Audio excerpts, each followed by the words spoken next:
This video is for Google SketchUp for Dummies. It's called Injecting Accuracy into Your Model. It's really about using the VCB, which is the Value Control Box. It's this little white area in the bottom right-hand corner of your screen.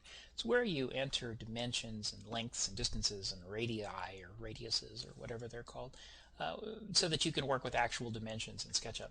Unfortunately, that doesn't involve Bryce yet again, so let's just delete him. Let's grab the line tool and start drawing a line. Now, as I draw a line, you'll notice that the length is actually showing up in the VCB down here in the right-hand corner. So right now it says that the line is 50 feet, 5 inches, and 5¼ inches, I should say, long. Over here, if I were to draw the line to there, it would be 22 feet, 11¾ inches long. I guess if I wanted to draw a line that was 40 feet long, I could just sort of eyeball it, right? Oh, there's 40 feet. But really, that's not the easiest way to do it. So what I'm going to do is actually just, before I click to end the line, I'm just going to type in the length that I want. So I'm going to type in 40, and I want feet, so I'm going to modify that with an apostrophe for feet, just like that. And then I'm going to hit the Enter or Return key on my keyboard, and that line is now going to be 40 feet long. Now let's say I actually wanted that to be 35 feet instead. I'm going to type in 35 and an apostrophe and hit Enter, and now that's a 35-foot line. Or I can change my mind and say, you know what, I wanted a 20-foot line, or I wanted a 50-foot line.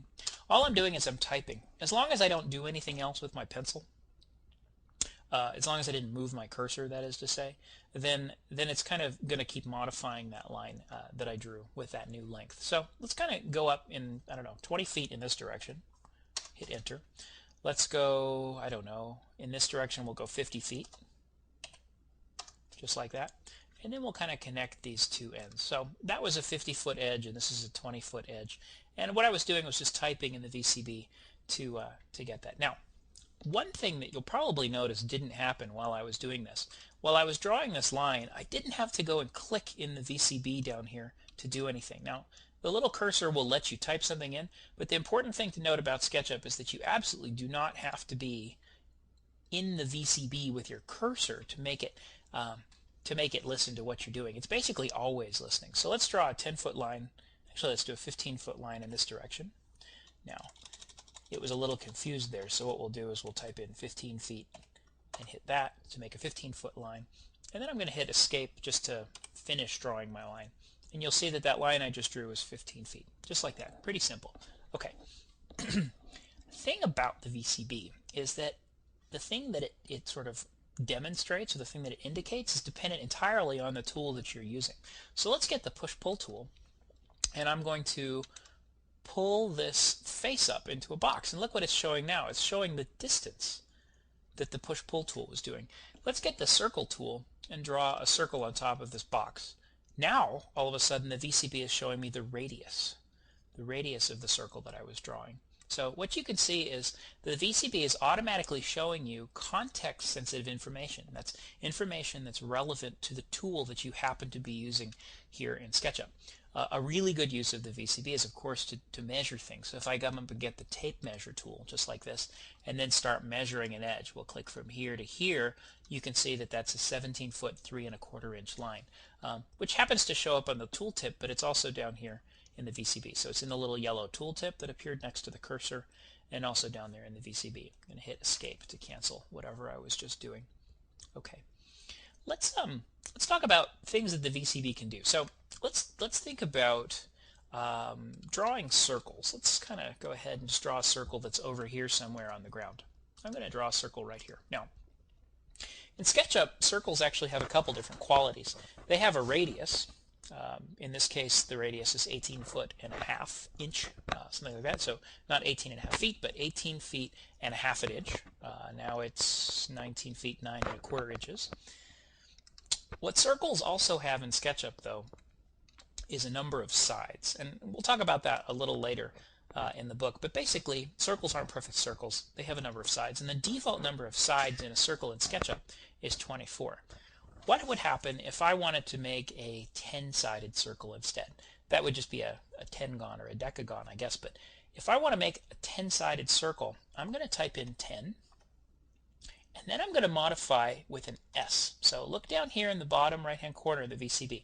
I typed in S to tell SketchUp that I don't want to give a radius in this case. I want to give the number of sides. Now I'm going to hit Enter.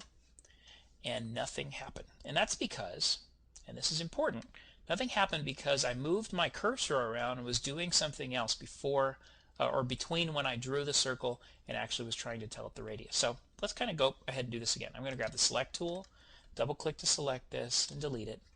Let's draw a circle right here. And I'm quite happy with a radius of, let's say, 15 feet. I'm going to type in 15 feet to have a circle of 15-foot radius.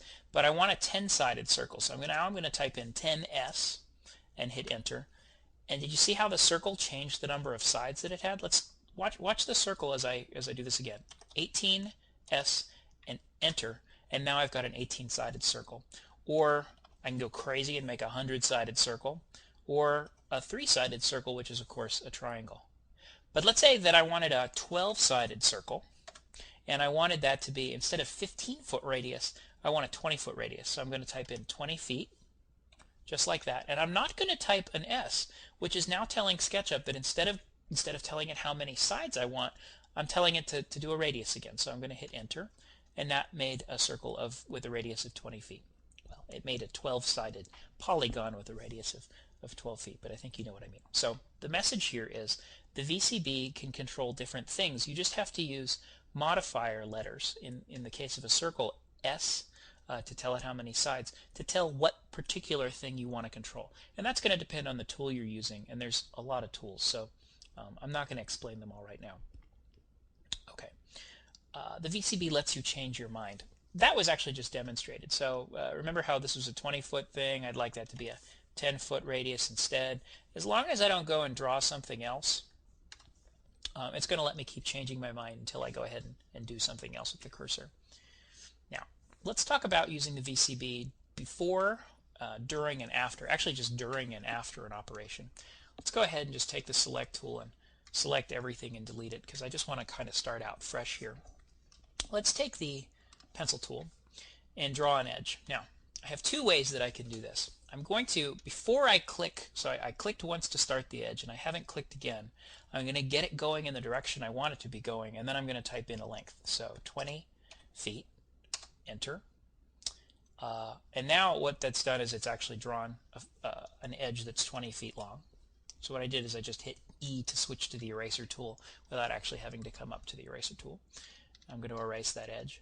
Another way that I can draw edges is, instead of just not clicking again, I can click so that it's basically any length I want, and then before I move my cursor at all, I can type in a length to modify that length. So this is it's actually kind of a subtle difference, but basically I can use the VCB during an operation, or I can use the VCB after an operation. So I'm going to click to end that line, and then I'm going to type in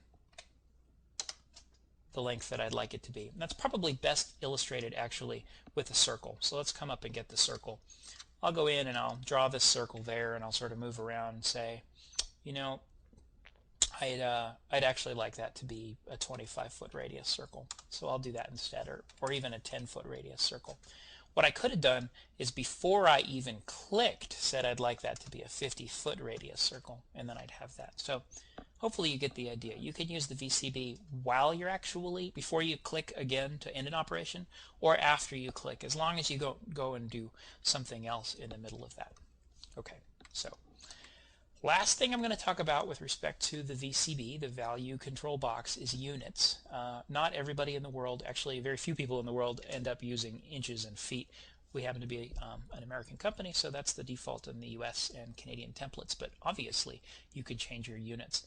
The way to do that is to go up to the window menu, choose Model Info, and then here in the Model Info dialog box, we've got the last little panel on the side is Units. And here I can change to anything I want. So let's say I wanted to use meters instead of feet. I'm going to change from architectural over to decimal, and I'm going to change this from inches to meters, and sort of decide my accuracy. Now this is obviously millimeters, this is tenths of a millimeter. I'm probably okay with just millimeters, since this is a building and not a stopwatch. So that's kind of how that works. Now, display units format is handy because it'll actually tell you what your units are as you're working with when you're measuring things with the tape measure tool.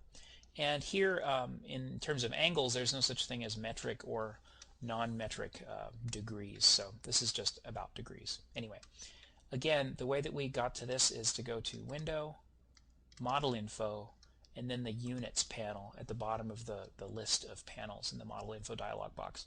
And that's how I can change between metric and non-metric measurement systems. Okay, that concludes the Injecting Accuracy into Your Model video for Google SketchUp for Dummies.